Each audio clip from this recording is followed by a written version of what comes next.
Doesn't take much for me to have a good time, and I don't know what that says about me.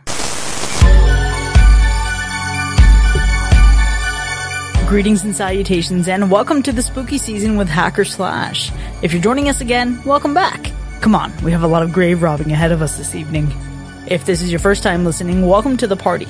We are a horror movie review podcast dedicated to telling you whether a movie is a hack, a total joke, a waste of time, or a slash. Totally killer, pun intended. We believe horror is for everyone, and as such, we're rating these movies with a perspective we've gained from our varying walks of life and the flavors of fear we fancy most. My name is Chris, I'm your friendly neighborhood slasher enthusiast, and this week I'm joined by the Superfly Space Guy, Mac. Hola, muchachos. And our new friend, Sean. Greetings from Transylvania. This episode and the entirety of our 2022 spooky season is brought to you by our friends at Comstrips. Comstrips is helping us celebrate our 2022 theme of comfort horror, and in that spirit, today's film is a Rob Zombie attempt to reboot a TV series many of us have turned to for comfort, including Sean. Before we get down to business, though, we'd love for you to get to know our new friend a bit better. Sean, I'm so excited that you're here. I feel like this has been a long time coming. What is your connection to the horror genre, and how deep does your love of horror run? Super excited to be here. My connection to horror in general starts as oddly enough, a very young child. My grandmother and my mom, but mostly my grandmother, were really big fans of like classic horror. And so I grew up watching old 1930s horror, The Mummy, Dracula, Frankenstein's monster, all of those. And with my mom watching the original Munsters series, as they, had countless reruns. So that is where my connection to horror goes. And, ever since then, it's just become like an infatuation. I love all things horror. You also have some great tattoos. Yes. But which style of horror do you most prefer? Because of where my love of horror came from, my favorite style of horror is classic horror films. Listening to this podcast, it might be an unpopular decision, but yeah, I love the 1930s and 1940s era of horror is my thing. Like, that is what I love, truly. But I love a good slasher film. I really love a good haunting. I love ghost stories. I love all of that stuff. But yeah, classic horror is where it's at. I love that for many reasons. One of the reasons is, obviously, I'm a huge Trek nerd. And in Star Trek, in the future, apparently, when they're watching films, especially horror films, it's always classic horror. It's never like a 1970s horror film. It's always they're watching something from the 30s. Yeah. The 1930s, it's just an iconic era for horror films. There's just so many great things that came out of there. When you think of, Boris Karloff and Bela Lugosi and those people, like it's just, those characters that they developed and made their own lasted a lifetime. Like, they're still probably even more popular now than they were back then. Oh, absolutely. You can't go on creepycompany.com without seeing Bela Lugosi's face somewhere. And I, like Mac, I love that for several reasons, because I do think that's like been a blind spot for me. I love classic film, and there are so many movies I love from a very similar time frame, Sean, but I went more like Doris Day, Rock Hudson, Cary Grant, romantic comedies, whereas I think classic horror, I've seen some, but not all. I haven't seen the original takes on Dracula, for example. I'm excited to learn more about that from you. Yeah, absolutely. If you had to pick one, though, what would be your favorite horror movie of all time? It's super, super hard. It is truly a toss-up, and I'll tell you why. Most often than not, I'll lean towards The Mummy, the Boris Karloff Mummy from, I believe that was 1932. It just brings back memories of being with my grandmother, who's no longer, with me. Just watching that movie just brings me back to sitting on the couch and spending time with her. And she loved all things ancient Egypt, and she really enjoyed watching this film. And that's where the story is so good. The acting is so good. Boris Karloff just nails it. It hasn't been matched, yet. And, so that one I lean to most often than not, but it is a toss up between that and the 1931 Frankenstein, just because, again, Boris Karloff just nailing it. But I relate super, super well to Frankenstein, because Frankenstein's monster is an outcast, right? Frankenstein's monster is somebody that's not accepted by society because he's outside of the norm. And I think that has always been something super relatable to me, because I never felt like I was inside of the norm. I listen to metal and punk, and I like horror and weird like things around death, and people just don't get it or didn't get it. Maybe it's more acceptable now than it was growing up. But yeah, so like as far as like relating to a character, it's Frankenstein's monster. As far as nostalgia and emotional memories, it's the Mummy. Damn, that's such a beautiful explanation. Obviously, Sean, you've listened to the show for a while on your very long commutes. As you've kind of thought about your perspective on horror, and you think about, how we tend to rate things on the show, how do you personally define a hack and a slash? A hack for me is just a movie that you don't resonate with. It's a movie that you can watch and you get nothing out of. You don't get any feels. There's nothing that makes you, feel scared or frightened or emotional or sad or happy. It's just kind of bland. It's boring. You could put it on in the background. It's just flat. A slash for me has to be a super good, like it's got to be a good story that I can really get into, like it invests me. I feel like it's got to have all of the things, like good, the way they film it, the sound, the lighting, the acting, the story. That to me is a slash, something that can be a little bit campy, but still something that is serious enough to enjoy the storyline. I think, that's a slash for me. Is there an in-between? Probably, but that's my slash and hack. Okay, so like a bonus twist here then. Some of us tend to be hack by default until proven slash, and some tend to be slash by default until proven hack. Do you think you fall into either of those camps?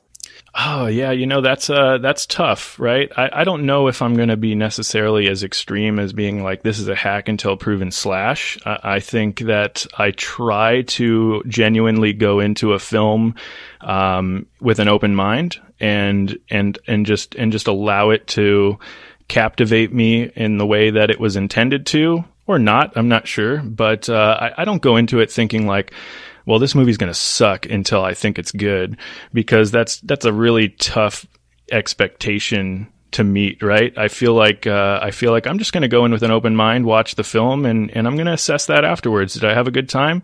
Great. If I didn't, probably not watching it again. It's tough for me because it depends on the film. I think I'm really forgiving when it comes to a movie. Like if you show me a good time, then we're all good. And especially if you start well and finish well, that's the important part. It's kind of like listening to a song. You can kind of muddle your way through the middle as long as I have something to remember it by. So I think it's good to be forgiving about movies, because it is a lot of work, and it's a big wide audience that has access to them these days. So you never really know how things are going to land. But I think some of our teammates in the past have been a bit less forgiving, and we've worn on each other. So now I can be a bit harsher sometimes, and I think the others can be a bit softer sometimes. And it's kind of good that we blend a little bit. Yeah, we balance each other out right in the middle. I tend to have a good time. I feel like there's one time where I calculated like the batting average of our hacks to slash ratio, and I was like far into the slash territory. And what that told me was like, doesn't take much for me to have a good time. And I don't know what that says about me. But Sean, I'm so glad you're here. I'm so glad you're here with us specifically for this episode. It's going to be a blast, dear sweet listener. Sean is joining us to take on the task of assessing a film that recently released on Netflix. In 2021, news broke that Rob Zombie was developing a film he had relentlessly pursued making for more than 20 years. And despite being riddled with creatures, monsters, zombies, and all manner of horrific things, Zombie chose to frame the story as a PG comedy that explores the origin story of a beloved Transylvanian family that graced airwaves in a 1960s sitcom. Now, the film takes us to the beginning of the family's story, a time before they occupied the grounds of 1313 Mockingbird Lane. And this week, we're talking about the 2022 rendition of the Munsters. Now, Sean, given your love of the classic monsters and classic horror, you also mentioned that you have a love for the original TV series. What is it about the Munsters that you find comforting? I grew up watching the Munsters on TV with my grandmother and my mom as a child. This family of fright is super nostalgic for me. It's not just because of the original series, but it just brings back memories of my childhood and my grandmother and my mom. And it's just something that it's a comfort thing. I can throw this on and just, it's probably like the equivalent of Friends for somebody, right? Somebody can put on Friends and go to sleep because they've seen every episode. And that's how I feel about the Munsters. I can throw this on and go to sleep. It's just a super comforting thing for me to have. I love that. That sounds like a nice safety blanket. Definitely. So, Mac, have you seen the Munsters? No. And it is a bummer, right? I've seen clips from it, but I never really grew up watching it. I mean, obviously it would have been in syndication around the time that I was a child, and it would have been probably available on some sort of channel, but I just never really had that much access to it. I think later in life I had more access to it. Like right now, I've probably seen, there's like literally one clip, I think, of the Munsters that like blows up on Instagram every now and then. And it's talking about just like acceptance. And it's like here and there, you'll see it every couple months kind of pop up. But I've never actually watched a full episode of the show. I'm legitimately floored and shocked because I thought for sure you had seen this. Oh my gosh. Okay. This is going to be even more exciting than I expected. So I think another element to calibrate here is obviously, understanding where we are in terms of connecting to the Munsters, but then also connecting to Rob Zombie, two very separate things. So I love the Munsters. Absolutely love the Munsters. I used to watch it all the time, especially with my grandfather. So we watched Twilight Zone, we watched Andy Griffith, we watched the Munsters, and then sometimes the Addams Family. And Zorro. Oh my gosh, the original Zorro series. So this brings back, I mean, in a way that I can relate to you, Sean, like a really warm sense of nostalgia. But I remember it being this idea of authenticity and being comfortable in your own skin. I didn't look at it or frame it, and I probably would have been a lot closer to accepting myself as I was as a child had I had the foresight to just consider things of this scale. But I loved looking back on the Munsters series and just thinking about how authentic they were, how comfortable they were with one another. It reminds me of that line from The Craft, "We're the weirdos, mister." And it's it doesn't matter if they are the weird family. They see everyone else as the problem, and they see everybody else as the abnormal. And so I remember feeling very comforted by that. But then on the other side of this, I could not be further from a fan of Rob Zombie's work. I don't know about his music, so I cannot have an opinion there. I'm sure he's a great musician. But my first introduction to Rob Zombie was him doing what he did to Halloween 2007, right? And that was just not a good taste in my mouth. Tried again, Halloween 2, 2009, even worse. And then trying House of a Thousand Corpses, I really enjoyed it, but then it fell apart in the third act. So I thought, okay, maybe this is something that's going to be a disaster for me and another bastardization of something that I love. Or maybe because he's been fighting for this for so long, and maybe because he loves this so much, maybe this is where I can finally get into the circle of folks who yes, I like this thing that Rob Zombie did. Yeah. So I'm a huge Rob Zombie fan. So outside of the connection to the Munsters itself, since I picked up a White Zombie record, I've been a Rob Zombie fan probably since I was 11 or 12 years old. I love all of his music. I admittedly love most of his films. There's a few that are kind of iffy. I gotta agree. I don't think his rendition of Halloween is my favorite.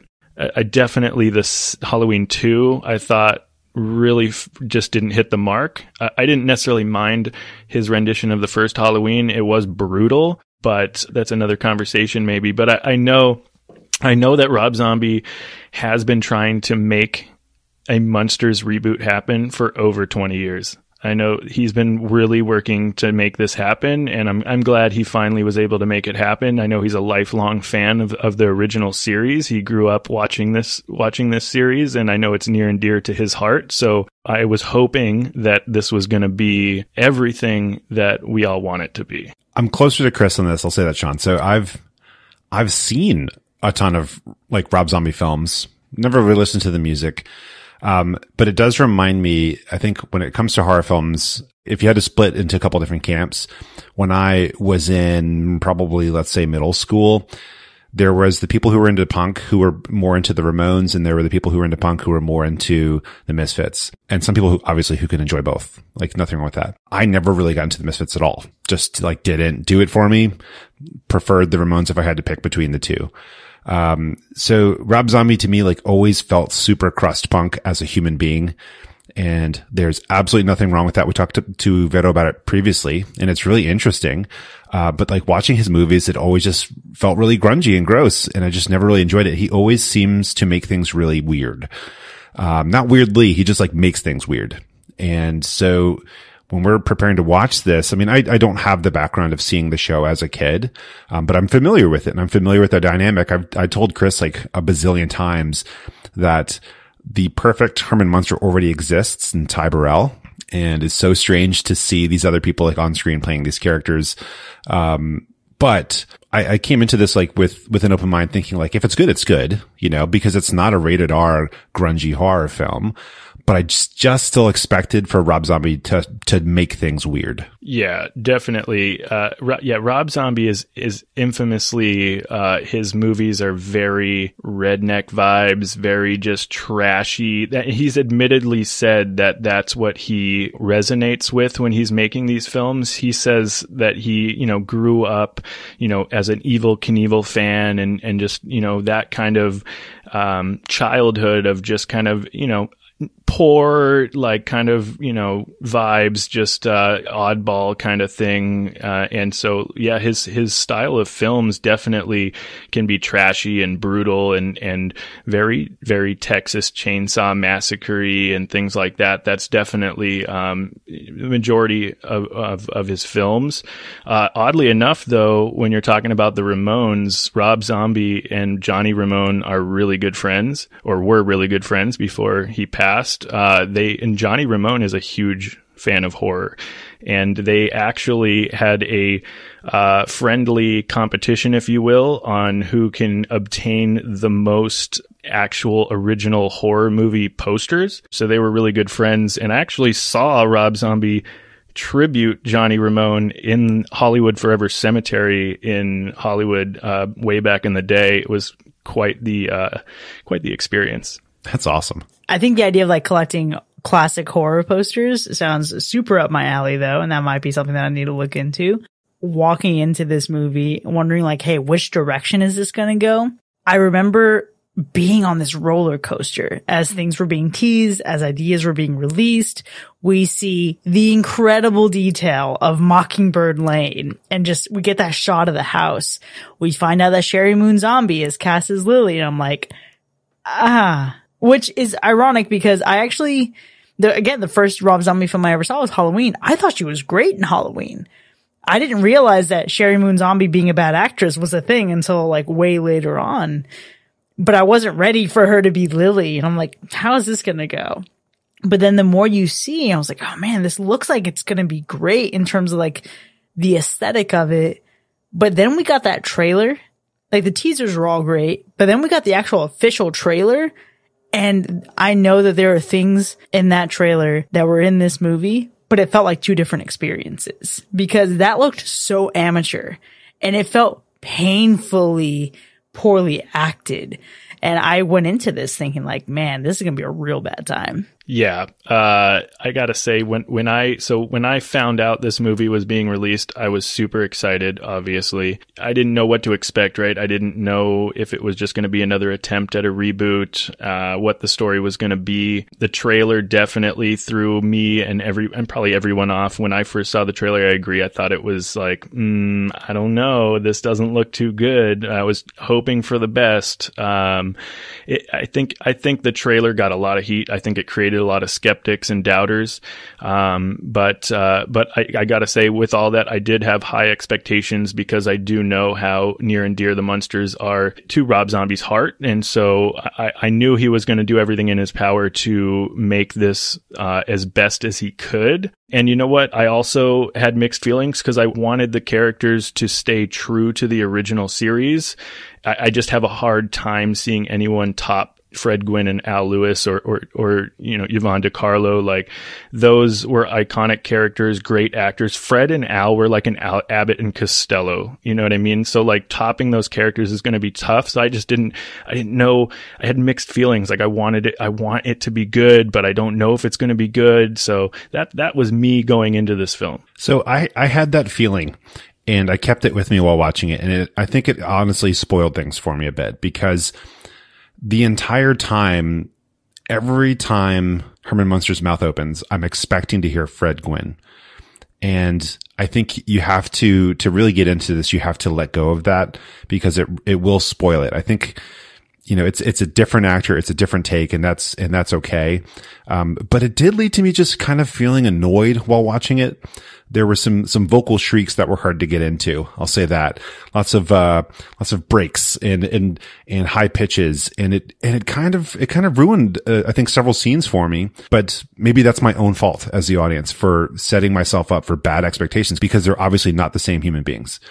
But I'll say, while I watched it, the aesthetic is otherworldly and almost cartoonish in its vibrancy. It's amazing. So I think while you watch it, you're just kind of left intrigued the entire time about like what you're going to see, like what's going to happen, what's going to come onto the next scene.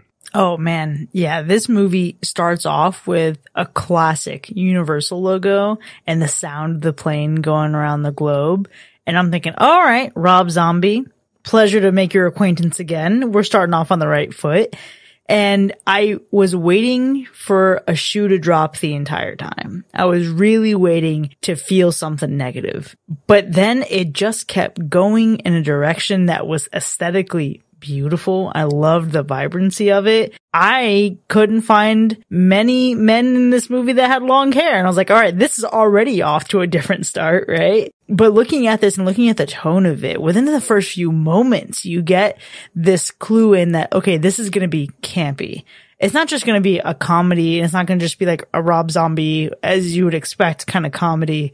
But this is going to be tongue in cheek. It's going to be camp. It's going to be 60s sitcom shot in 2022. And I actually found myself really entertained, despite the fact that they are different people.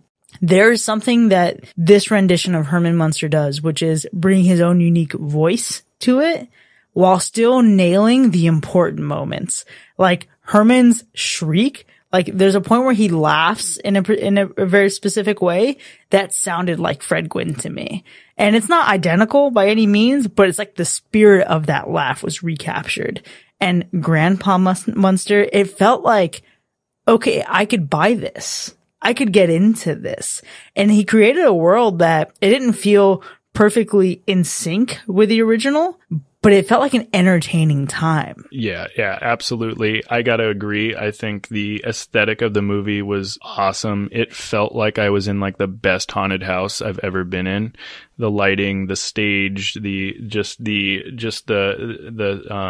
set design, everything was just really, really amazing. I think it was just a really fun time all the way through. Like, I think that I was looking for moments to doubt some of the storyline or doubt some of the characters. And yeah, there was some hits, there were some misses, but overall, I was pleasantly surprised, and I had a really good time the whole way through.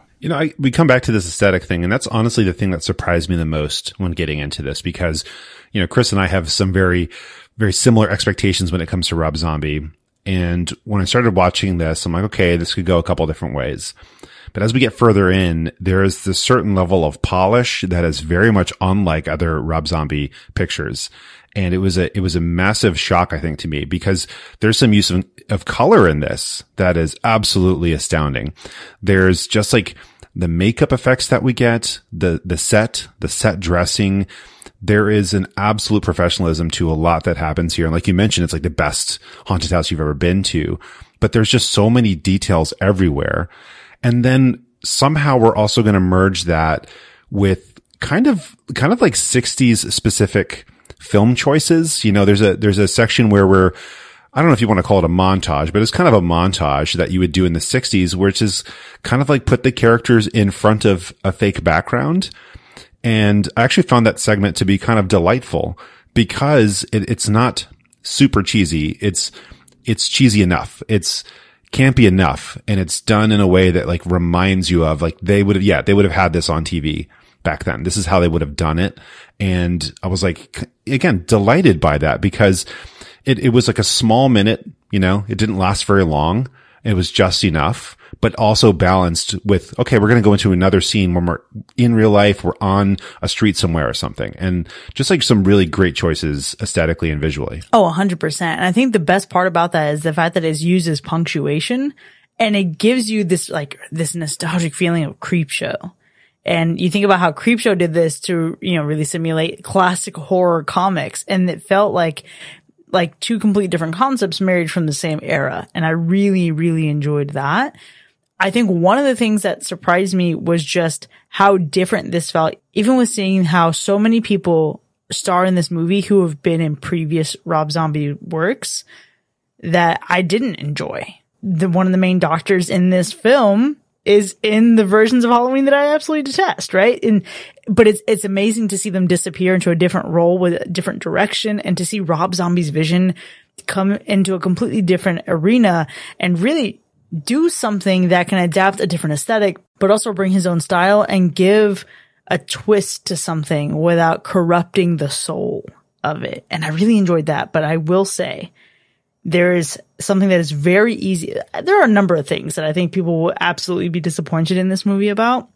But the biggest thing for me is Sherry Moon Zombie. Because even in a film where everybody was already supposed to be overacting because of the tone of the movie, she was still overacting the overacting. And I could not believe her or buy her or want her as Lily, except for 2 moments. Yeah, definitely. Sherry Moon was definitely the biggest disappointment in the film for sure, as far as the overacting goes and the mannerisms and all that stuff. Just over the top. When you look at the original Lily, like that's not necessarily how that character goes. But yeah, I agree. Like Rob Zombie does this really weird thing where it's like he has like his little band of friends and all of them end up in all of his movies. So that is interesting. Something that like, I don't know, maybe I just didn't pay attention to until I watched this one. I'm like, dang, he really just brought all his friends for a ride on this one, which is really cool. But this movie like embodies camp and horror for me. Like if this was obviously like a darker film, that'd be one thing, but this is fun camp in horror. Like if anyone out there was wondering like you know what is like fun really good camp, this is fun really good camp in horror. I really wish Ryan was here to understand that and to like see the connection, as she has struggled to define camp for many years on the show. The other element though that you bring up, right, is the fact that he keeps recasting the same people. And I kind of picked a bone with it initially.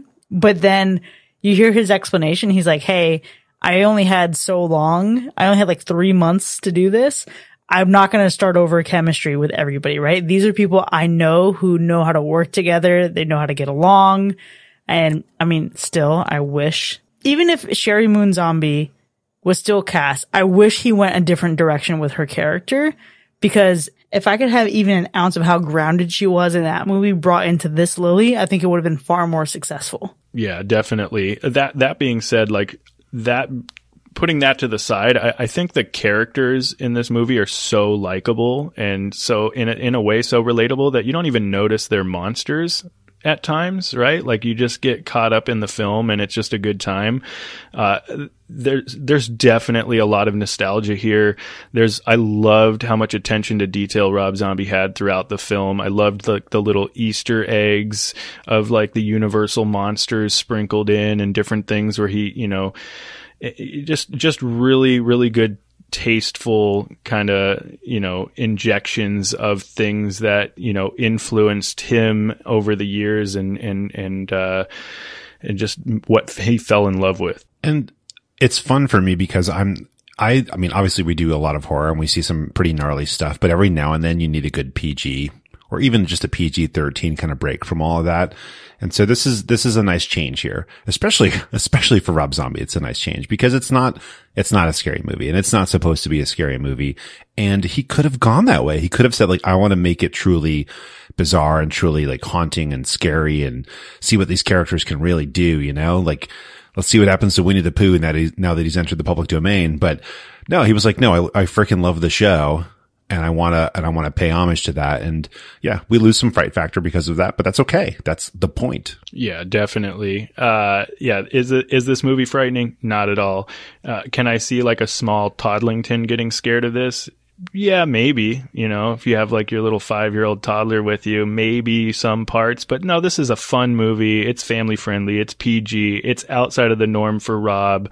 But I think, what's really great is, sticking to the originality of the characters in and of itself, but still being able to add some originality to, the origin story was really, really cool. And being able to introduce a couple of new, characters to us was really fun as well. Oh, I could not agree more. I actually really appreciate not only PG Rob Zombie. This is my favorite Rob Zombie. But to do basically the same thing he did with Halloween, which is give us an origin story nobody asked for, right? Like, nobody cared what happened to Michael Myers when he was a kid to end up killing his sister Judith and then sent him on the quest of becoming a serial killer.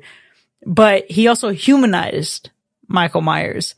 And here he gave us the origin story for Herman and Lily and the Count and, Grandpa Munster. But did anyone need the origin story?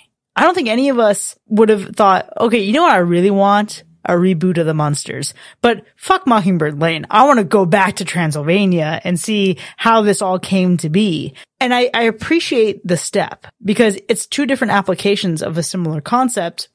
But this was done with so much reverence and love and did it in a way that, again, I think captures the spirit and adds his own original elements to it, while also, I think in some franchises you would call it like fan service, but they were done so cleverly that it doesn't feel like it's going to just hit you on the head, right? Like even the moments where we get the Tin Can Man, that felt like, oh man, this is a great callback. I absolutely love this, without it feeling like I'm just having this dangled in front of me. Like, oh, hey, remember this? What that does for me, though, is make the ending feel really abrupt. And for all that this movie, I think, does well in some regards, it kind of loses it at the ending. It's kind of like momentum lost. It's kind of like, all right, now we're getting somewhere, and then all of a sudden it's over. Yeah, I think you took the words out of my mouth. When I thought about like the ending of this film, I agree 100%. The movie felt like it ended abruptly. And what I mean by that is like, it was fun, but once it really took off and the movie ended and I just said, ah, damn, like I wanted to see more. And that's what it left me with. So yeah, I agree 100%. I think the ending was a bow. And I think it was like, we've been putting all of these things into this box. All the prequelness is going into this box. And now we need a bow. And it was like, oh crap, we need a bow. That's kind of what it feels like, is like we need to tie this together. And they do it in a way that's like, okay, this can be a singular thing and there's no other follow up needed. And you just watch the TV show and you're like completely good to go. Or, kind of like some of the more recent like Star Wars prequels where it's like we could slide in another one and it would still be in between the two and they could still work really well. But like you said, it's so abrupt. So it kind of feels like we've tied the bow on before closing the box and wrapping it a little bit. I guess what I said about this being basically what he did with Halloween, except for the Munsters, it's unfair. Because I think realistically, if he were to have done what he did with this to Halloween, it would have been the exploration of Michael's childhood, zooming up until maybe the moment that he kills Judith, and then the movie ends there, right? And then you don't even fucking know what happens in 1978 or with Laurie or anybody else. That, I think the equivalence there and like taking about like how far back do you go and what elements of the story do you explore? What elements of the characters do you explore? I think that's where this comes. And, Sean, you said you wanted more. I wanted more too, which I find weird because I feel like we're not going to get more. I feel like this is going to be it. I can't imagine the Munsters 2 Electric Boogaloo's coming around the corner or anything, but I am curious to see how this shakes out in our ratings. I think, Sean, you've spoken pretty favorably about it, but before we actually get to rate this movie, Mac, it's Rob Zombie. We've talked about it being PG. How would you rate the Gore Score for this movie? Yeah, it's PG. It's pretty darn low and it's on purpose and there's nothing wrong with that. But what about the Animal Report? I had to think about it for a minute, but it is indeed all good in the hood. In fact, as you mentioned, it actually might do a bit to empower some of the animals in the film. You love to see it. Now, let's go ahead and get into our ratings. The Munsters 2022, now streaming on Netflix. Was it a hack or a slash? This movie's a slash for me. It was fun. It stayed true to enough of the originality of the Munsters while still making it, tasteful and giving us a little bit more. I can see a lot of people not liking this film. I think you really have to enjoy the fun, over-the-top, campy horror comedy or that 60s retro, 60s sitcom campy vibe that the Munsters, brings to you. But that being said, I really enjoyed this film. I thought that it was just fun. I had a good time. There was a lot of nostalgia throughout the film. If you're into the original Munsters series, if you're into classic horror in general or the history of horror or anything like that, it honors the original series and the characters.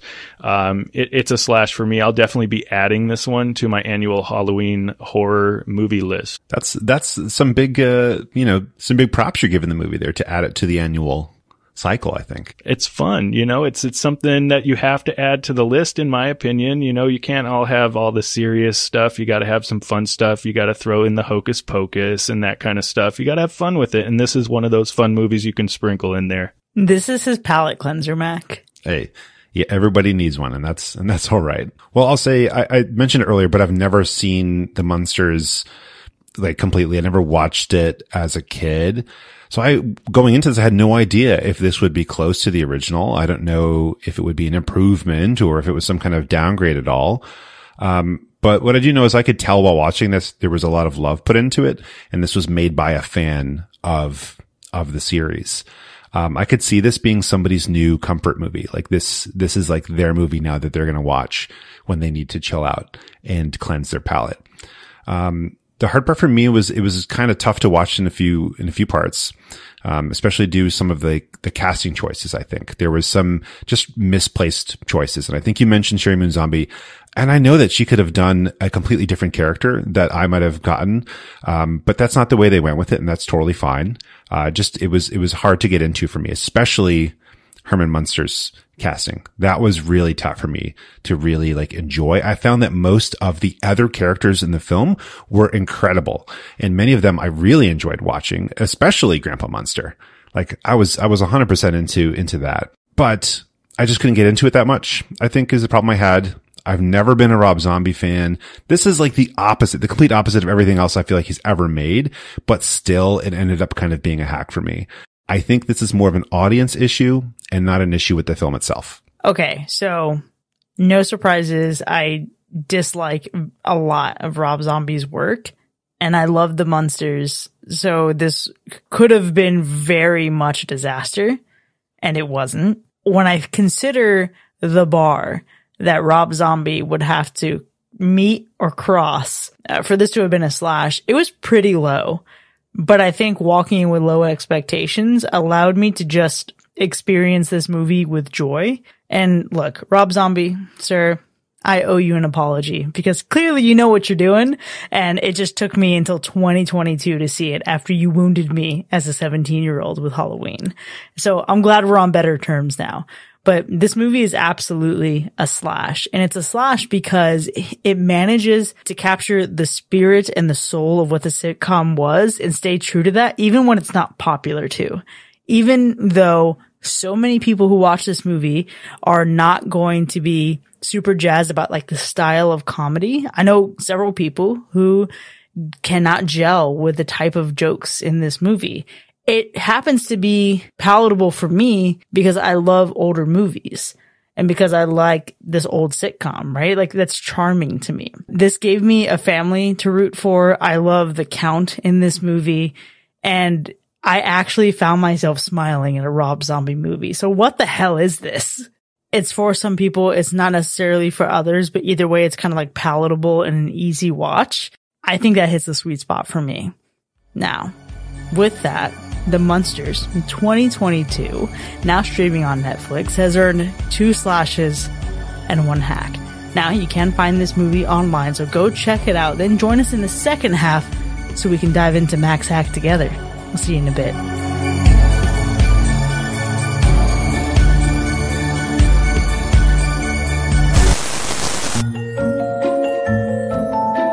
It's generally believed that watching horror movies can relieve anxiety. No, really, it's true. But what about those situations when spooky flicks aren't readily available? Well, here's a hack that can help slash those Sunday scaries. They're called calm strips. Calm strips are textured sensory adhesives, super discreet fidgets that are reusable and residue-free. You can put them virtually anywhere. Phone cases, laptops, notebooks, crucifixes, and more. Pick at the corners, scratch the surface, or simply feel the texture for sensory feedback and stimulation, whenever, wherever. Helpful tool for anxiety, ADHD, fidgeters, body-focused repetitive behavior, and reducing restless energy, something we're all doing a bit more of this spooky season. Calm strips have over 150,000 satisfied customers since 2020 and are used in over 5,000 classrooms. Save 20% when you shop at calmstrips.com and use promo code SLASH during checkout. That's calmstrips.com, promo code SLASH. Our thanks to Calm Strips for making this episode and the entirety of our 2022 spooky season possible.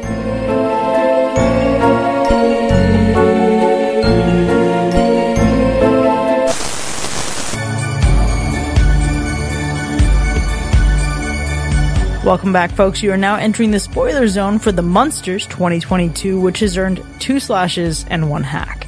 Now, we have a lot to get to here, but before we get into the specifics of our ratings, Mac, it may be PG, but we still have some deaths, so take us through the kills. Okay, we have a couple deaths, and the gore's low. We've mentioned that previously. It's PG, so this is definitely on purpose, and it's a good choice here.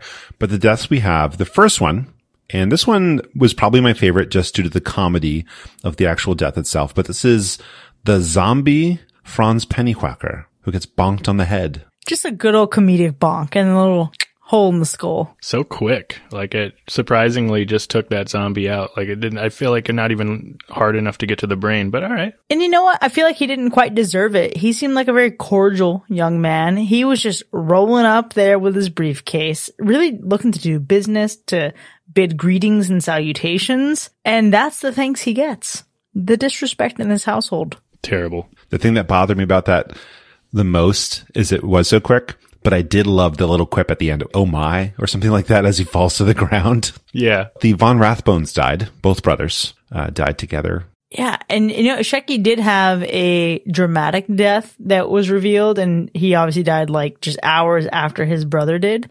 But, you know, Mac, the death that really took it for me was one that was barely mentioned. And it's our boy, Count Orlok, eaten by rats. So we find out on the cover front page of a newspaper. So fitting, right? I mean, he loved his rats so much. And clearly they loved him, but it really makes you wonder what kind of relationship he actually had with the rats. Like, he has a few rats that, you know, we see pictures of. Is it kind of like a Siegfried and Roy where, you know, you can think that you're taming the beast, but the beast is really taming you the entire time and it'll attack whenever it wants to? Is it kind of like the creature from Nope? I'm a little sad because I think within the whole runtime of this movie, I actually grew fond of Count Orlok. Count Orlok had some Nosferatu vibes for sure. I was reading like a review where somebody referenced Count Orlok to Voldemort, and I'm like, what? That's clearly Nosferatu. Like, I don't know what planet you're on, but that's, I mean, other than him being bald and creepy, like, no, this is clearly a Nosferatu vibe. But also, he had a schnoz, and Voldemort does not have a schnoz, so... Famously, no schnoz. Definitely. So not much to look at gore-wise in this film, but I think there's a lot to look at in general. And one of my favorite things to look at, just aesthetically here, the color. The color of this film was insane. So that we have like the lighting in the old house when we're still in Transylvania. We have the saturation we get, just like the level of green that we get with Herman Munster. So the colors of the makeup were amazing. Even though they're different from the TV show, I think it really worked. It just gave it a very lighthearted feel, almost cartoony. And I think it was the greatest choice they could have made for it. Yeah, I gotta agree. I loved the colors in this movie. I loved the just the lighting as well in the movie. I didn't like the color renditions of the films made, throughout the years. So I wasn't sure if I was gonna like it in color. I was low key hoping it was gonna be black and white, but that being said, I was not mad at it at all. It was beautiful. It was super beautiful to watch. It was very nice. Like I think I alluded to before, is that it just had like feelings and vibes of being in like one of the coolest haunted houses ever. Every time they showed the Count's dining room, like I want to live in that dining room. Like I want that to be my dining room. I want to eat dinner there every night. Honestly, it'd be so dramatic. It is a beautiful place to eat. The set design in this movie is so damn good. And I think even with the color, it's one of those things where you consider how vibrant or rich a color has to be to even come through in black and white, right? Like you think about just like how different tones are picked up on camera. And I was really excited to see how vibrant this could be while still feeling like the Munsters. And Sean, I had no idea that there were other renditions film-wise of the Munsters. For me, it was just the 1960s-ish sitcom, and that's it. So when I was like looking this up on YouTube out of curiosity after you mentioned this, I see there's like a blue Herman Munster. No, sir. Herman Munster's not blue. That's not how this is supposed to work. In my mind now, I watched the original series and I'm thinking, oh no, he's obviously bright green. Obviously, like this is the guy. I think in addition though to the color and even the set design, I just love the wardrobe and design of all of these characters. I mean, Herman Munster had some great outfits, and for as much as I think Sherry Moon Zombie overacted her role, I think she looks great as Lily. And the Count is so spot on. It took me a minute and I realized like, man, the Count in the sitcom doesn't have a mustache, but this feels like a younger version of the Count, and it fits so well together. Yeah, absolutely. Funny enough, the pilot episode for the original Munsters series was shot in color. It also featured like an entirely different cast. I think Joan Marshall was the first wife of Herman Munster, but her name was actually Phoebe instead of Lily. There was a gentleman named Happy, I don't know if it's German or German, as the werewolf son Eddie, and Marilyn Munster was meant to like depict Marilyn Monroe. After the pilot, they switched a lot, right? Like, so they switched to black and white because they didn't want to spend the extra $10,000 to shoot in color at the time, which is crazy to think about now.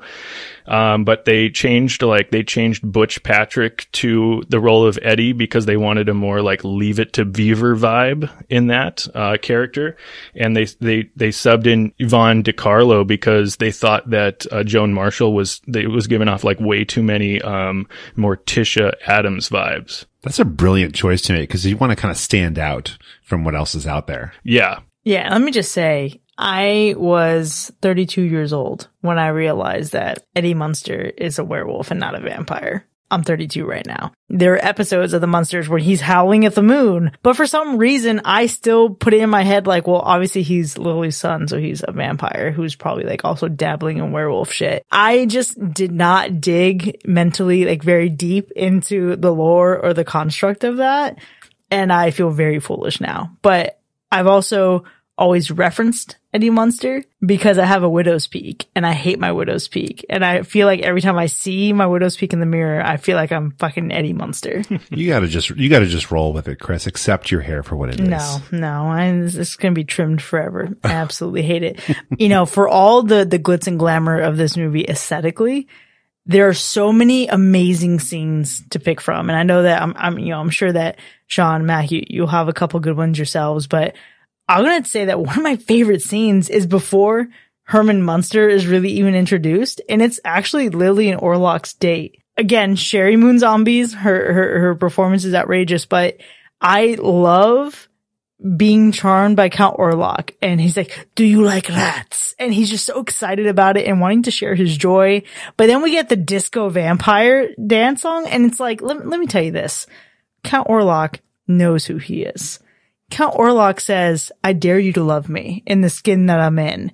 And if you won't have me at my disco vampire, then you don't deserve me at all. That was such a What We Do in the Shadows kind of vibe with Count Orlok. That must be why I love it so much, because it was one of the funniest moments in the movie to me. Because not only does he finish the dance, but he also finishes off with like little confetti pop, as if this is his mating ritual, as if this is how he gets her. And then she leaves and he's like, okay, unbothered.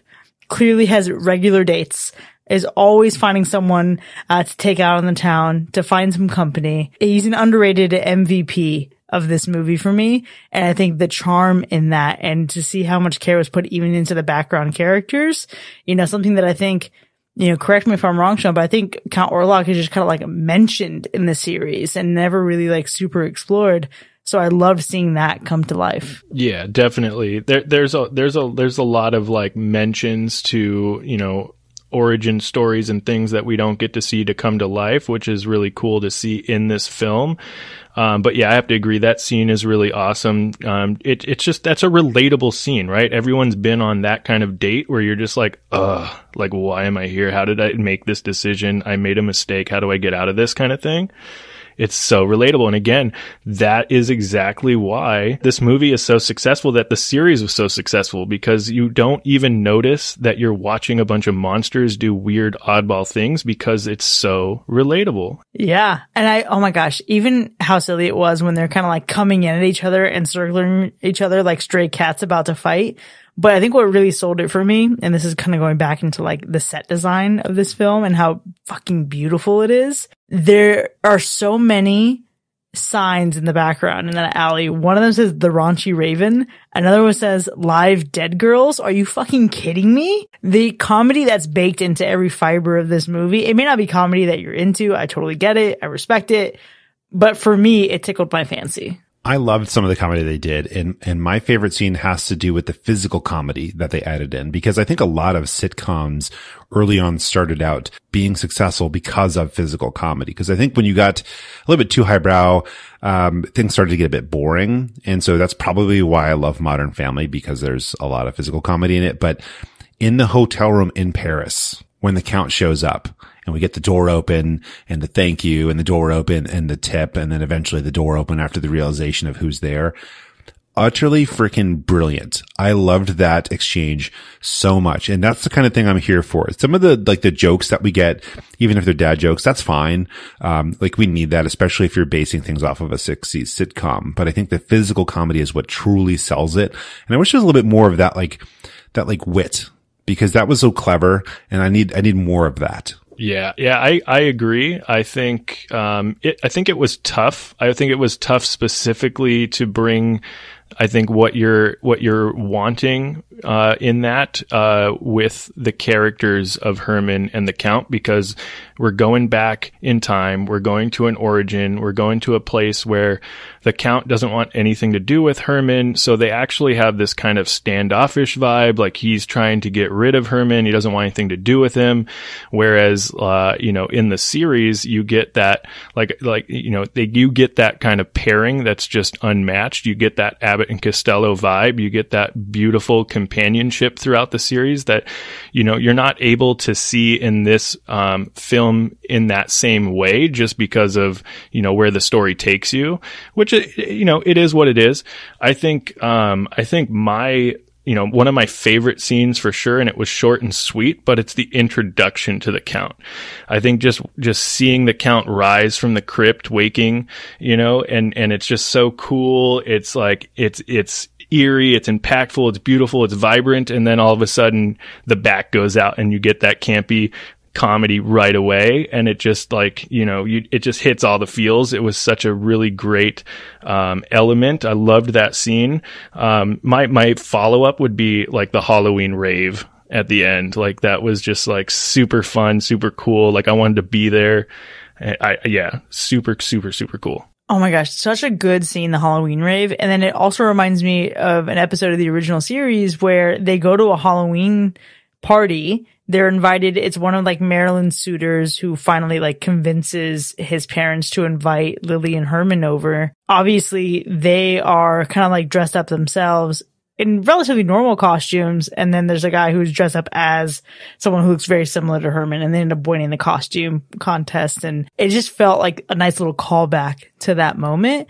And man, when we get the introduction to the Count, we also get the introduction to Igor, who, oh my gosh, it was so cool to see him as a human. I came to appreciate it even more when he finally does turn into a bat, because he, in the series, he's only ever a bat. So I was a little thrown off initially, but it was a cool touch. What's exciting for me about that is we get not just an Igor, we get Doctor Who, right? So we get Sylvester McCoy, who also plays Radagast the Brown, if you're into The Hobbit at all, who is also a physical comedian.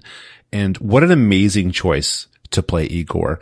Even in the scene where he's turning into a bat, just like the eye movement of like processing what's about to happen the whole way through, especially, you know, the introduction to the Count, we get that whole back snapping scene. Just fantastic. Everything with Igor there was amazing. Yeah, I agree. I loved seeing Igor as if he was a human. I thought, growing up watching the show and just knowing Igor as, the bat flying around, I was like, oh, this is interesting. Like, how are we going to get this character to the bat? And I was wondering if we were going to get to see it. I'm glad we did get to see it. So that was really awesome for sure. Yeah, I think there's so much that even goes into some of the supporting characters in this movie. Obviously, we've talked at length about Herman, the Count, Lily, etc. But I was not expecting Lester. I really enjoyed Lester, like a nice little con man wolf. Really loved that. But then we have Elvira. That was amazing. She plays the realtor at the end of the movie when that actually gets them into Mockingbird Lane. And I had to do a double take when I first saw the movie. I was like, no fucking way. No fucking way. Famed lesbian Elvira, let's go. When I was looking at the cast while watching this, just kind of like keeping track of where we were and who's who, I was kind of shocked. I was curious, like, do they know each other? Are they friends? Was this like another fan casting? Like, hey, I love horror. You're involved. Let's just do this. Let's get you into a spot in some way. I'm curious, like, how that pairing happened, but like her delivery of that character was fantastic, especially when it was time to actually get the house. And she's like, it's yours. Like, whatever you want. It's all yours. Like her version of a realtor was so enjoyable, especially with the makeup on. Absolutely. There were some so I don't know if they're the only two like surviving members of the original cast, but we did get to see some hidden cameos throughout the film. So I don't know if you caught that, but like Butch Patrick was the voice of the Tin Man robot that married Herman and Lily. So we got to see that. That was really cool. We also so Pat Priest, who played the second iteration of Marilyn in the original series, was the airline host. So you didn't get to see the characters themselves or the actors or actresses themselves, but they did get a part in the film, which I thought was really, really awesome. Oh, I love that so much. It reminds me of, like Black Christmas, the 2006 remake. I did not enjoy at all, but I did enjoy that they brought in Andrea Martin. And I love seeing legacy carried on from one original film or concept to another. Kind of like we also got a cameo from PJ Souls in Halloween 2018. I did not catch either of those cameos at all for this movie. That's really exciting. So yeah, character wise, right? We've talked, like, Lily's not my favorite. It's probably not most people's favorite just because of the way Sherry depicts the character, but the Count for me was the absolute best character or variation of the character in this film. I thought that, Grandpa, as I know him from the series, was the truest to the character in every single way, and not in a bad way. Like, I didn't think like, I didn't think like it took away from Al Lewis's performance. I think that it just honored Al Lewis's version of the Count in such a good way, from the visuals to the way that he talked to the way that he moved and all the different things. So favorite character throughout the film was the Count. I just loved it. I think the difference for me is you can do this in the way that's fan service, or you can do this in a way that shows that you're a fan. And this is one of those cases where this is a fan making a movie, making a love letter, if you will. And it reminds me of like comic book movies, because I've seen basically every Marvel movie. There's a couple of the recent ones I might be missing out on, but like when we get to Iron Man, we see a movie made by a fan. And so I think that's powerful because you make some great casting choices, but the other choice you make is you make the best part of this movie, the story. Because even though I didn't like relate to the movie, I didn't relate to the TV show, I didn't have that nostalgia, I kept watching and being interested in it because of the story, because it is just kind of a good story. And it's also a great way to prequel the TV show. Because yeah, how do they end up together? How do we get to the point where this couple has kids, or they end up in like the US and not Transylvania?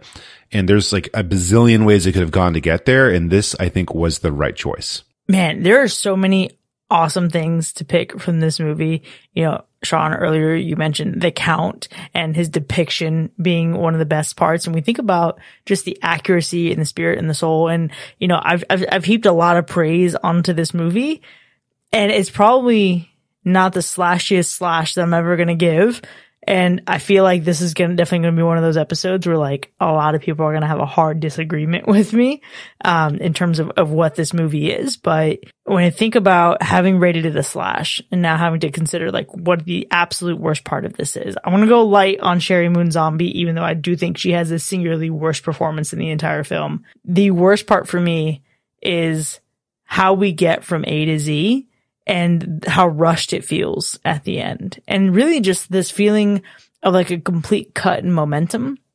I feel like there are ways to end a film where you see that you're clearly set up for something else, but it feels intentional and it feels structured and well thought out and organized. And here it's kind of like nothing really happens. The one major conflict is the fact that they lose the castle. But even that's not that big of a deal because they end up moving to Hollywood. And all of a sudden, Lester conveniently hands them a check because now they're rich. You know what I mean? Like, it just didn't feel like there was a lot of suffering in this movie, which I don't think you need true suffering in a PG comedy, but there definitely like were no stakes to be raised where I felt like I was wondering where this is going. Yeah, I mean, so like the worst part for me, outside of obviously what I've kept saying with the Lily Munster performance, really a couple of things, right? Like I really wanted to see the introduction of Eddie. And that didn't happen. I also wanted to see way more of them in 1313 Mockingbird Lane, right? Like it felt like he put so much time, effort, money, energy, whatever into building that house and that neighborhood. And that's all he kept posting about on Instagram and online. And we saw like 20 minutes of it, if that. I loved the origin story. I loved seeing how they all got there, but like I wanted to see more of that because another like really favorite part of mine was when they wake up the next morning after Halloween and he walks outside and sees everyone's like back to normal and he's like horrified. He's like, oh my God, like what's going, he runs back into the house. You know what I mean? Like I just wanted to see more of it. And so now it left me, hoping for a sequel that we're likely not going to see, but it's so hard to believe that he would put so much time and energy into that house and only use 20 minutes of time. Tough part for me. We did end up getting, I think, as someone who does not watch the TV show and has not seen it a bazillion times, one of the most Munsters part of it, which is Lily's monologue at the end about like acceptance of their neighbors. When we got to that stage, I was like, oh, okay, this is what I thought the show was. And it was surprising it was good to see it coming from her, but it was surprising that it wasn't coming from Herman Munster because his character was so different from the Herman Munster that we get when he's older. There were some like minor holes in the storyline that kind of threw me off just a tad, right? And so if we're talking about attention to detail, Herman's hands, right? Herman's hands were like, I guess in this film, from the famous pianist, right? But in the series, his hands were like ugly and super hairy, and like to the point that like his doctor, who was like famously like really couldn't see without his glasses and somehow never had his glasses. So every time Herman went to the doctors, he would think that he had like his little dog with him. That's how hairy his hands were. But this, in this film, his hands weren't hairy. So that little detail, I don't know, threw me off. Probably wouldn't throw 99% of the population off. And then something that also threw me off was like, so in the series, Herman and Lily constantly mention like honeymooning on Devil's Island, right? And so the film didn't really, I guess maybe it worked out, but to me, it's the way the film, maybe I got to watch it again, but the way that it kind of ran through is that they were falling in love and going to all these places. It didn't really feel like they were honeymooning there. It felt like they were honeymooning in France. But now that we kind of like established that, Devil's Island is like off the coast of France or something like that, then maybe it makes a little more sense. But that threw me off initially as well. Sean, I think if I were someone who had watched the series to the extent that you have, and to do so frequently just throughout life, that would absolutely bother me too, especially since it's like changing the core canon of that storyline. And because you're rebooting it, but also making it a prequel, you need to preserve some specific things. But I do think that this movie, like its original series, is ripe for a rewatch. I've already watched it twice, and I found so much that I really enjoyed the second time around, like the little note about Count Orlok being eaten by rats. There's so much to enjoy that while I don't know if I'll watch it every single October, I do agree that this is a great mix for future Halloweens. Yeah, definitely. Rewatchability for sure. I already said, like, I'm adding this to my annual, like, Halloween horror movie list. Like, this for me is definitely going to be something that I watch every October just because I think it's fun. It gives you the feels and the vibes of the spooky season. It honors the original series enough. It modernizes it enough while sticking true to the 60s retro campy sitcom vibes that I just really, really enjoyed, and I'll definitely be watching this one again. I don't know that I can speak to the rewatch value as highly as both of you have, but I will say that my wife and I both like to watch old sitcoms. And so there is technically a chance that we would end up watching the original Munsters. It's possible. And if that were the case, that we end up watching that, I could see us like capping it off with this. Because I think that would definitely add value to this for me, since I don't have that strong connection that you both do. I love that so much, and I desperately, in my heart of hearts, hope that you do watch that. It is streaming on Peacock, so you can watch, I think there's only 2 seasons of the show, but they're long seasons. You can watch both of them on Peacock right now. I'll add a link in the show notes if you haven't seen it. Now, typically, we don't do fact or fiction for new releases, but we'd be remiss if we didn't, exploit Sean for all the knowledge that he has. And Mac, I'm so curious to see what kind of value Sean can give you when we consider the origin of the Munsters in the series itself. Yeah, absolutely. So yeah, I got a couple of fun facts. I sprinkled some in throughout the episode here, but so oddly enough, well, one, yes, you're right. There's 2 seasons. Originally went for 4 decades of reruns before cycling back around. I'm not sure exactly when it started cycling back around, but that's pretty incredible. Fun fact, the creator of Bugs Bunny presented the idea of a cartoon family of monsters that actually sparked this idea. So this led to Universal going for a concept of a Frankenstein monster working as a mortician with a family of ghouls. So that's where this Munsters family was born. And I alluded to kind of the pilot episode and switching up some of the characters. So going from that pilot episode into what was the debut episode, you see Marilyn Munster, right, who is the niece or whatever to the family, but she's the normal one in the family. So they're always talking about her as oh, she's just not as fortunate as us, and they just make constant jokes about how she can't keep a date because every time she brings someone home, they get scared away and they're oh, I don't know what it is about me kind of thing. But interesting fact about the original Marilyn Munster, who was played by Beverly Owen. She fell in love in New York, right? She didn't want to do the casting for this, but she was kind of talked into it. So she flew out to LA, did the casting. It was kind of like a thing of like, I'll just do it. What's it going to hurt? And it led to her getting the part. And I guess throughout the entirety of her career as Marilyn Munster, she was miserable. You would never know it on the show, but she was miserable to the point of like breaking down and crying constantly. And the producers would not let her out of her contract. So this actually led to Fred and Al Lewis. So Fred Gwynne and Al Lewis literally just going to the producers and saying, listen, you can see she's clearly unhappy. If you don't let her out of her contract, we're walking off this show. And they literally let her out of the contract, and in comes Pat Priest. So I thought that was cool. And especially probably in a time where like they didn't have to do that or care about that, but it speaks to the integrity of those two individuals, which I think was a really cool fact to throw in there. Oh, I love that so much. I think now of two things when I think of Fred Gwynne. I think of Sometimes Dead is Better, and I think of him sticking up for Marilyn. That's beautiful.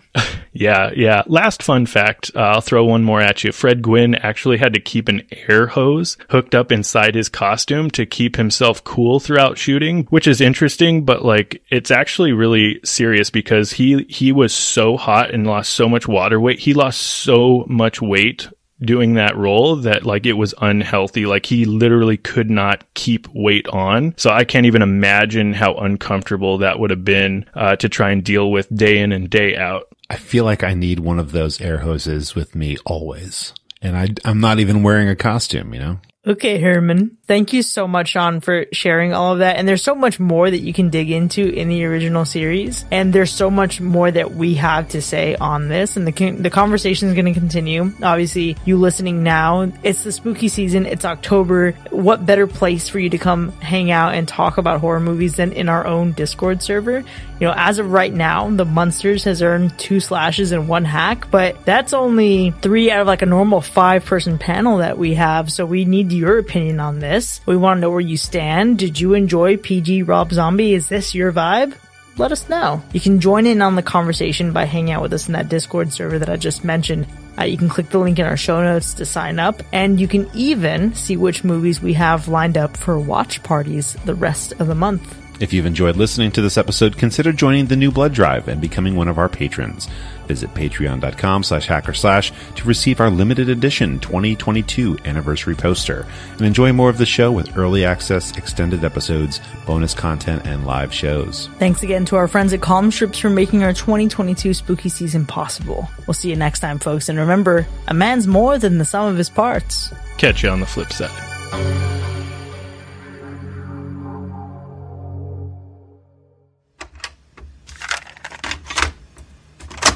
Okay, watching this movie makes me think about some of the classic Universal monsters and who would win if they were put into a cage and made to fight. So we've got a couple rounds here, and we'll each give our thoughts. And then, Sean, you can tell us why we're wrong or why we're right, or maybe just like what your opinion is. But number 1, Chris, you can go first here. Who would win between Dracula and Frankenstein's monster? I think Dracula is more vicious than Frankenstein's monster. However, I should also specify that I have seen several different iterations of Dracula, but never Bela Lugosi's Dracula. So there's probably a lot here that I'm missing, but I feel like, you know, Frankenstein's monster is just a misunderstood creature who's probably real chill, right? I feel like Dracula would just have to shock him somehow, stop his heart beating, etc. I feel like it would be kind of like taking taking a gun to a knife fight. I feel like Dracula would just absolutely wreck Frankenstein's monster. Interesting. So I think about it from the brute force aspect, because in this context, I feel like Frankenstein's monster is kind of like the Hulk and has that strength and legit could just pop out a neck pin and shank Dracula right through the heart and it would be game over. But Dracula could also turn into a bat or something and just evade him. So he's sly. So, but I feel like eventually, the big oaf is just going to smash. He's just going to Hulk smash and take him out somehow. Yeah, but then the neck bolt is not even wood. It's a bolt. So it's not going to do much against Dracula. Doesn't that count? I don't know. Yeah, I mean, so Dracula is cunning, right? Dracula's got like premeditated like moves and maneuvers. I don't know how vicious, like brutal, Bela Lugosi's Dracula was portrayed, but he was very cunning, very kind of evasive. Dracula is definitely would be my pick. I agree. I think Frankenstein's monster, right? I think, yes, brute force, lots of strength, but not a lot of thinking there, right? So like if by chance he happened to get his hands on Dracula, there's a chance there, yeah. But Dracula, moves swiftly. Dracula can think and plan out his attack. And I think overall, the interesting thing would be, can Dracula kill by biting Frankenstein's monster? Because does Frankenstein's monster even have like legitimate blood, or would the bite actually in turn kill Dracula? It's actually, now that we're talking about it, it's pretty interesting to think about. Huh. Well, damn. That completely shifts things. I still go Dracula, like for sure. I think being a tactical mind would far outweigh just being really, really strong. But, could you imagine a scenario in which Dracula bites Frankenstein's monster and then the monster becomes a vampire? That'd be fucking wild. That would be wild. Yeah, super wild. I don't know. I mean, I have to agree. I think overall Dracula will find a way to win, but it would be interesting, if he does go for the neck, maybe he chips his fang on the bolt. And now he's fangless Dracula. Does it grow back? I don't know. There's all kinds of scenarios that could happen. If Frankenstein's monster was to turn into a vampire, if that's even possible, that would be like the ultimate monster. I don't know if you're taking that dude down. I do wonder if like the seams would start to like heal up as a vampire, just start to regenerate a little bit. So I'm going to say no, but I'm not going to say no for a good reason. I'm going to credit the great Stephenie Meyer from Twilight lore. Oh, no. I know! Oh, no. Because those vampires had scars that were not perceptible to the human eye, but were perceptible to other vampires. And I remember there's like a specific moment when, after Bella, spoiler, becomes a vampire, she can suddenly see all of Jasper's war scars. So I don't know that they would heal. I think they would just look slightly different. Okay, so we'll move on to number 2 then. It's because of Twilight, I get it. Got to move on from Twilight. Okay, so this one, the creature from the Black Lagoon versus the mummy. Ooh, I don't know what your thoughts are, but I'm gonna go ahead and just jump in here and just say that I'm not seeing a real way for. I mean, it depends on which stage the mummy's at, right? Like, is the mummy just like, right? Like, is it just mummified? Has he like regenerated at all? Creature is predominantly in the water. So if it's out of water, I don't know. Is it going to be in its element? I'm not sure. And the creature is a lover. That movie's a love story. So I don't know how vicious that dude is. Oh yeah. It's like The Shape of Water. Okay. Yeah. I would actually go the mummy, I think. And now when you first said this and posed this question, Mac, I thought, well, the mummy wouldn't have a chance of surviving in water, right? I'm just thinking about these like a little shriveled up, decrepit corpse. And then the wrappings on the mummy just becoming very tattered, kind of like wet toilet paper. That'd be very uncomfortable. Obviously that's not the same material at all. But I would go supernatural mummy over just an organic being that happens to be a monster. I think supernatural would win out for me. Okay, but if we look further into the future at the Brendan Fraser mummy, right?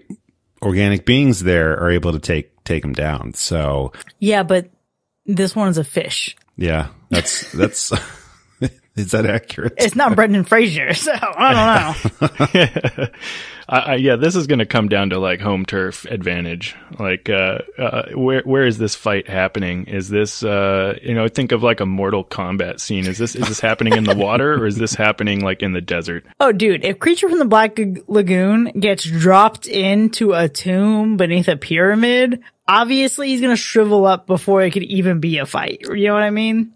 It's not going to last. Definitely. That is literally the thought I had, like, this is that stage select in Mortal Kombat. That's what this would come down to. 100%. Okay, but which one has the spikes at the bottom where if you do an uppercut, they get impaled? That's the map I'd want to play in. That's got to be the one for the mummy, though. There's no spikes under that water. Yeah, unless you've got some really spiky, like coral or something like that under there. Those river rocks that cut your feet. Yeah. Oh, there you go. Yeah. Oh, no, I don't like that. There was it Reptiles map? That was just like pools of acid. Oh, yeah. Oh, that was so fucking good. I fucking love Mortal Kombat. Okay, so final one, the Wolfman versus the Invisible Man. Okay, so the Invisible Man obviously has the upper hand in terms of being cunning here because you can't be seen. Just take those wrappings off, you're good to go. But does a werewolf need to see someone in order to just go berserk? And I think that's the strength there is it just goes into berserk mode. It doesn't matter where you are. It's game over. And there's like a heightened sense of smell, right? It's not quite Dracula's like, radar ping as a bat or anything, but there's definitely the ability to probably sniff it out. He's gonna find him. Okay, so this poses the question then, is the Invisible Man in fact the odorless man? Like, I feel like, and again, I've ranted about this in the past, how movies tend to ignore the sense of smell. And then when they finally acknowledge the sense of smell, it's kind of dramatic and cheesy, whatever. But I do wonder, as someone who has not seen any Invisible Man property ever, is the invisible, dude immune to the smell? Because if that's the case, then I think werewolf has the advantage. I'm sorry. If that's the case, then I think he has the advantage over the werewolf because all he needs is to sneak up and have, like, depending on lore, a silver bullet, however you vanquish werewolves. But if the werewolf has some kind of sense in their favor, then I would give the advantage to werewolf. No, that's good insight for sure. I'm not sure. It's been a long time since I've watched The Invisible Man, so I'm almost certain that they don't allude to any odors. But I think I would err on the side of Mac here. I think the werewolf is going to have that heightened sense of smell. It's definitely more vicious than the Invisible Man, unless this dude just was covered in like silver bullets or something, silver stakes or something like that. So, but I got to give it to the werewolf for brutality factors, for the heightened sense of smell that wolves have, that killer instinct that just comes natural to them. I gotta say the Wolfman's got to have that one. This brings back memories of like this interesting commercial idea that I had a long time ago, for Coors Light. I don't know if I'm allowed to say that on here. Yeah, whatever, go for it. Hopefully this doesn't get taken now. I have this idea of like a party happening, right? And like everyone's chilling, having a good time. And this werewolf just like bursts through the door and everyone's freaking out. And this dude just cracks open a Coors Light and throws it at the werewolf. He takes a sip and turns back into a man and everything's cool. And it's like, that's it. I mean, I can't believe that hasn't been done as a Halloween ad or something like that yet, but it's probably going to get taken now. That's a Snickers commercial right there. That's what that is. Well, true. Yeah. Yeah, but there's something there with the silver of a Coors Light, right? Yeah, they call it the silver bullet. Oh, yeah. Yeah. Okay. Sean, I think we just make that commercial. I'm sure at some point there's going to be some competition for some Super Bowl ad, and I think we can do that. Definitely. Let's do it. Mac can be the werewolf. I'm ready to go. Not quite hairy enough. I need to grow my beard out more. Yeah. Growing hair and drinking beer. Mac the werewolf. You could just pay me for the commercial and beer. Not Coors Light. Well, maybe Coors Light. I don't care. It's fine. Sorry. Some loud music. You can really hear the bass in this car. Oh my God. They better not park there. All right. Hold on. Let me close my window real quick. I'll be right back. Do not stop recording. Just give me 1 second. All the airflow in that house. It's going to get rough. I think this is more of an audience issue and not an issue with the film itself. You're out here hacking this movie and saying it's your problem. Right. It's me. It's not you. As I wrote down things for my notes on this movie, I actually got pretty far down before I finally complained about Sherry Moon Zombie. And that was in the scene where she's like on a date before Herman Munster's really even a thing. So I got pretty far in before I found myself like, okay, I'm feeling kind of bothered by this. You know, as I've considered this in retrospect, it gives me a Herman Munster that I like, not more in terms of Fred Gwynne's performance. Fred Gwynne, Herman Munster will always be Herman Munster. But I like the character of this Herman Munster a little bit more in terms of like likability, lovability, whereas the original Herman Munster is a bit patriarchal and problematic for me. Okay, you know what? I was telling you earlier about Sherry Moon Zombie having 2 moments in her performance as Lily that I felt were the most grounded. One is when she's singing I Got You, Babe. I haven't said enough about the soundtrack of this movie, and I love it. Like, I was listening to the score. I was listening to the soundtrack on Apple Music, like, on my way to work today, and I'm actually going to pre-order the vinyl because there isn't, I think, a single song on this record that I dislike. And I don't like Herman's voice in I Got You, Babe, but her seriousness and her just groundedness and her trying to channel Cher, I thought was fantastic. But then the way she is in that end monologue where she's a little bit more stern, she's a little bit more lectury, I was like, see, you're getting closer to Lily. And I understand that we're seeing a younger Lily, all things relative because she's a vampire, sure. But it was like trying to see the dots connect from who I know to who this new person is. And like, how do you show me even getting like a quarter or a halfway to Lily Munster? And I appreciated that moment. Yeah, I was going to say you can get all those songs on collector vinyls now, which is really cool. I too will probably try to snag those. One thing Rob Zombie does really well is give you some really awesome stuff. Like his last album, I got like a box set that had his album in vinyl, CD, cassette tape, and a bunch of like pins and stuff. Like super, super cool. He's really good about that kind of stuff. Yeah, I didn't know anything about the true lore of it. I had heard mention to Devil's Island, but I never connected the dots very specifically. There's an episode where like Herman buys property to vacation somewhere because Devil's Island is completely shut down now. And that's as far as I went. But I think if you're someone who loves the series and you've watched it to the levels that you have, that would for sure throw me off too. It'd be like completely changing the lore of Halloween, but like keeping the same continuity, which I guess is a poor example because that film famously has like 17 different timelines. I feel like I need one of those air hoses with me always. And I'm not even wearing a costume, you know? Okay, Herman. I do have the Herman shoes, you know, because I've got such large feet. Just not platforms. They're orthopedic though. They're not. I should get some orthopedic shoes. That's probably a good idea. I've got the blockhead ready to go, though. That's already built in. Huh. What a perfectly flat head. You don't see that every day. Nice. Love that. I did it.